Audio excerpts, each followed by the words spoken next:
The second half of 2026 is not going to look anything like the first, and honestly, most investors are not ready for it. Right now, I have about 58% of my portfolio sitting in cash, and in the next 10 minutes, I'm going to be showing you what I'm exactly waiting for, why I think it's arriving this October, and what I will be buying when it actually does arrive.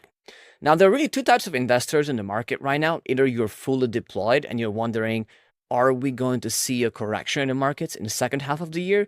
Or you are more like me, where you're sitting in a large cash position and you're thinking, when is the right time for me to go and deploy that capital? So I can talk about what I'm personally looking to do with my own money and what is the research that I am personally using to make those decisions.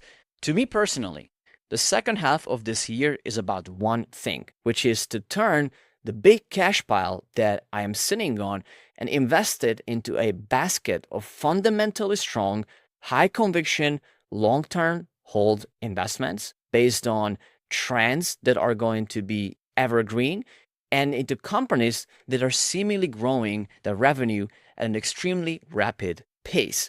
And how I'm thinking about it is that with patience. I am not trying to predict the perfect crash and a perfect entry point.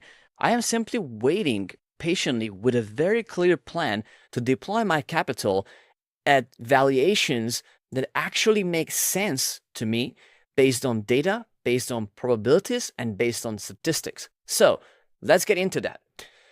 Where is the market currently? If you look at the S&P 500 right now, the first thing that we note is about 40% of the S&P 500, which is a 40% share of the entire S&P 500, is concentrated into the top 10 stocks, which is all related to basically one trade, which is AI. And the tricky part here is that all of these companies have been cash cows. They've just been making so much money and they've been hoarding cash and cash on their balance sheet. But because AI has become so competitive, now all of these companies are forced to compete and to use all of the cash that they have and they're making to invest it into AI infrastructure.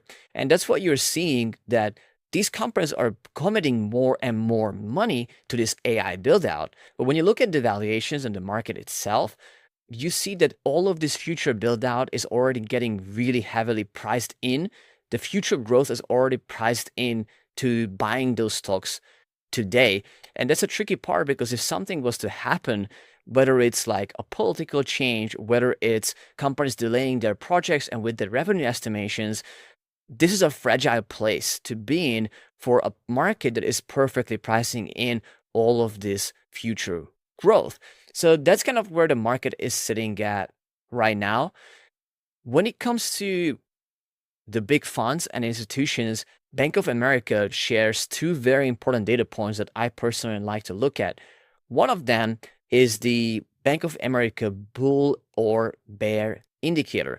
And Bank of America builds basically this from a survey of 200 plus of the largest fund managers in the markets, plus their own proprietary system, and they essentially blend it into a score of 1 to 10 that goes from a buy to a sell signal. And right now it's sitting at 9.6 as an extreme sell signal, which is one of the most extreme reading we have seen in the last 2 decades. And again, part of this is coming from what you're looking at is how many participants are already fully deployed in the market. And a lot of the market participants are almost fully deployed at this point, which is at 3.9% as the average cash position, or like the cash position overall, which means 96% is deployed. So we're in a situation where the market and the AI trade is perfectly priced in. You have record level of asset deployment in the market and low levels of cash.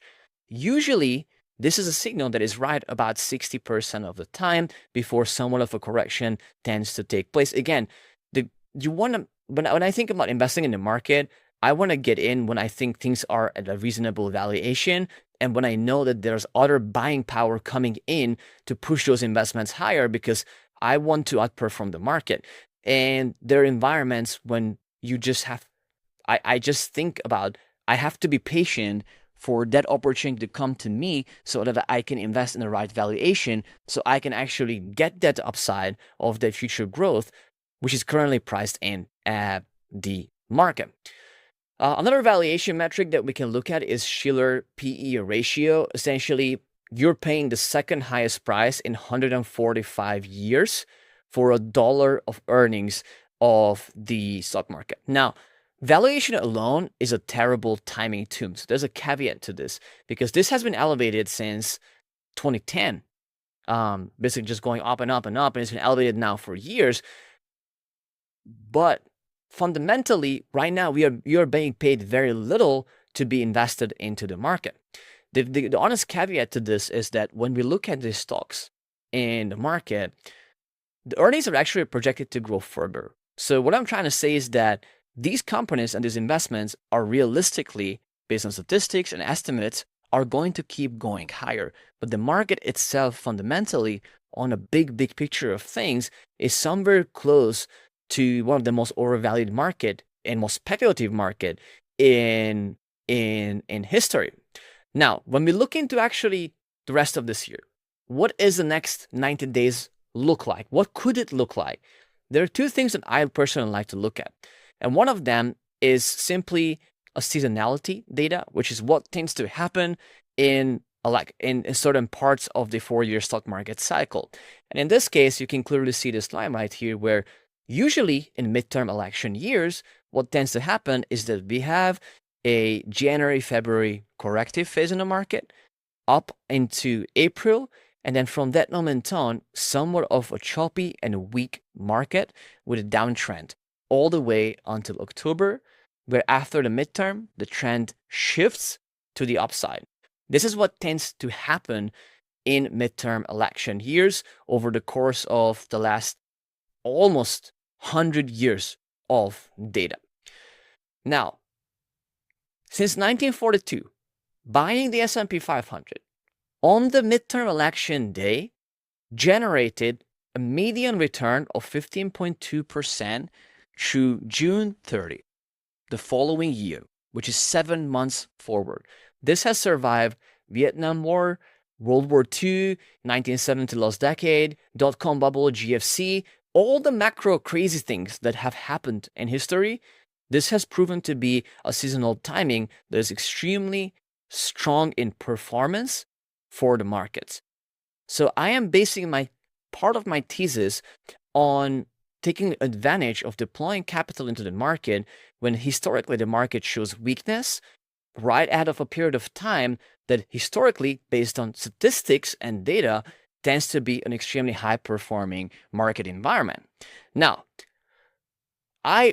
when I build thesis, I use a handful of different things. I look at seasonality in the markets, I look at astrology, I look at my own systematic momentum indicators, and based on that, I build a base case scenario of what I think is going to happen.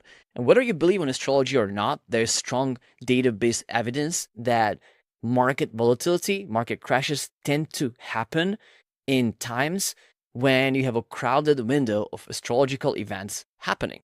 And this has been backtested. Some of the best traders, including JP Morgan, said that billionaires don't use technical analysis, they use astrology. There's a lot of nuances to this, obviously, whether you believe in or not. The fact is, September 22 to October 31 is a time frame where multiple changes are going to be happening. These windows have coincided with massive market turbulence previously. So I use this as a confluence to be mindful of this risk that seasonality and both astrology is aligning at a window of potential weakness in the market. Then when it comes to central banks, the Fed is obviously in control of liquidity for the markets, and liquidity is a very big influential factor, again, in the thesis of how markets tend to be moving. So before Kevin Warsh came into office, he was the guy who was brought on to reduce interest rates. But what happened was that the Iran war broke out, oil prices went higher, and with that, inflation has gone higher. The Fed cannot lower interest rates in a rising inflation environment, and they're committed to bringing inflation targets down. So with that being said, they started signaling potential hikes even for the remaining of this year. Rate hikes are not good for the stock market. Stable rates are fine, lowering rates are excellent, but high rates are not good for the stock market itself. It's just something to be mindful of. The base case here is that the market is going to be holding the interest rates. I don't think there's going to be much changes because they don't want to crash the market. They want to maintain somewhat of a stability in the stock market. But obviously, should we be seeing hikes on actual indications of that happening, the market will not like that. Currently, this is being very heavily discussed in the Fed. I don't know what's going to happen. At the end of July, there's the next Fed meeting where we're going to be learning more about these projections of the interest rates. But based on the latest and the only interview he has held publicly about this, they said that they don't want to give any future guidance right now. And rate cuts have not been discussed. Rate hikes have been discussed. That's all we know. Right now, there's not much information to make a decision purely based on that. It's a variable factor that will influence the market direction, again, after the end of July. Just something to keep in mind. Now, when we look at patterns, and history tends to repeat itself, 1998 is a very interesting roadmap or as a playbook that we can compare where we are today because it kind of follows a very similar pattern of how 1998 played out compared to how now it is playing out in the markets. And if we were to compare those two, then what we will be seeing, and this is again something they call the tariff crash. It has called previous drawdowns in the market in 2024 fairly accurately as well. And where we are heading right now is again a period of weakness that happened in the 1998 playbook as a fractal. Going into the end of this year as a potential bottom for that before a real blow off top price action happening in 2028.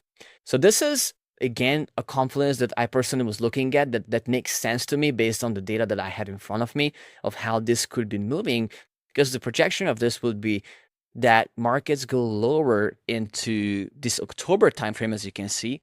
October as a bottom, so second half of 2026 as the bottom, fully aligning with all the seasonality, by the way, and after that going to an extremely strong 7-month seasonal pattern for the stock market all the way until April approximately or June 2028.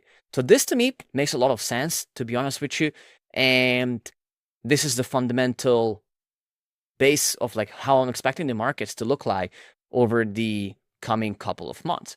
So what situation that puts us and puts me at is that obviously I have a lot of cash. So I'm looking forward to all of this playing out. If this correction is coming, that is an opportunity for me to start taking advantage of that and to start deploying my capital, which is right now just earning about 4% a year in T-bills while I'm patiently waiting for one of these opportunities to come to me so that I can deploy my capital as valuations and to companies that just, I believe, will present me with a much better upside potential than where we are right now. Now, I put together a draft of like what this could look like actually going into the rest of 2026 as a chart right here, where based on seasonality like and how the market looks like, we had really strong momentum in the S&P 500 for about 2 months.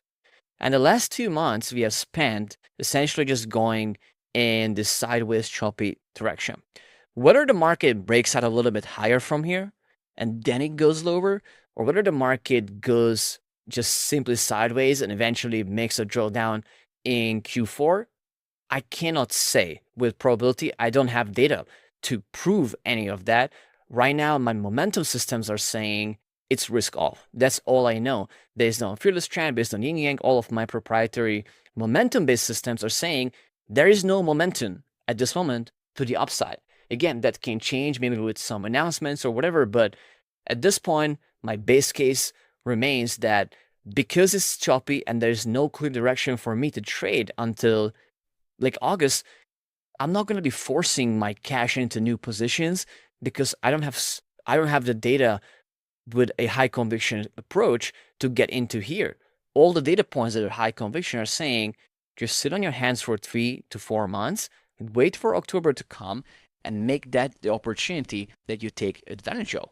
So if I was to see August S&P going 780, 800, I would be actually looking to bet more on the downside than any further continuation of the upside in that case. And I will be very specifically targeting this October period for the weakness and end of the year as a weakness with short positions on the downside from August, again, going into October downside, where I'm looking to flip from being short to actually deploying my capital into the market. I will show you the themes of where I'm looking to get into shortly. But one of my core positions, to me personally, is actually Bitcoin. When it comes to BTC moves in 4-year cycles very clearly, where basically 1 year is really terrible. We are in that terrible year when BTC spends 1 year just going down, down, down, down, down, down, about 70% on average. That will put Bitcoin somewhere around the $40,000 range on the downside. And the data says that 12 months after that, based on probabilities, based on statistical patterns of how these cycles tend to play out, it should be already trading back at around $90,000 12 months from there, and within 18 months from there, back at new all-time highs. So for the case of BTC, I have long-term holdings that I'm just simply holding onto and not really touching, just riding out the volatility. I'm not looking to touch this position until mid-2028, along with the other positions based on the seasonality timing of the market. I do have a hedge open on my BTC position, which is a bear put spread on IBIT with 40 and 28 strikes dated late October. This is something that in case we see some bullishness in August and Bitcoin goes back to like 75K range, I will be open to double down on, to be honest. And again, with the mindset, if we go into October and we have a larger drawdown, Bitcoin is likely going to take part of that. And for the rebound, I'm looking for a deployment. If I see BTC around 40K, to deploy into call spreads on IBIT instead of buying spot with like a draft strikes of 23.53 and 28.53 expiring on the 2027 December time frame approximately. So it's kind of like how I'm looking at this in terms of time frame on BTC. This is again something that isn't a downtrend, likely going to go lower than going higher, and just approaching it with extreme patience and taking risk and taking calculated positions when the timing is aligned with overall what my data is suggesting to me. And finally, my current portfolio allocations. As I said, currently I'm about 60% in cash. That is just sitting in T-bills, earning a yield. I have about 36% of my portfolio in spot BTC.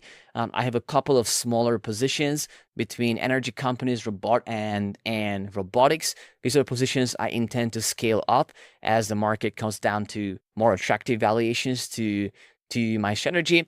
And I also have here a target allocation of what I imagine this portfolio to look like, fully allocated between BTC-related longer-dated options, commodities, AI infrastructure, robotics, neoclouds, and nuclear energy, with having about 10% cash to take advantage of actually trading the volatility of the market and any shorter-term opportunities that come up. So I hope this was very, very helpful to you. And if you want to keep following what I'm doing with my portfolio real time, you can just sign up to my free newsletter where every week I will be breaking down where the markets I think are heading and how I'm positioning with my own portfolio. See you there.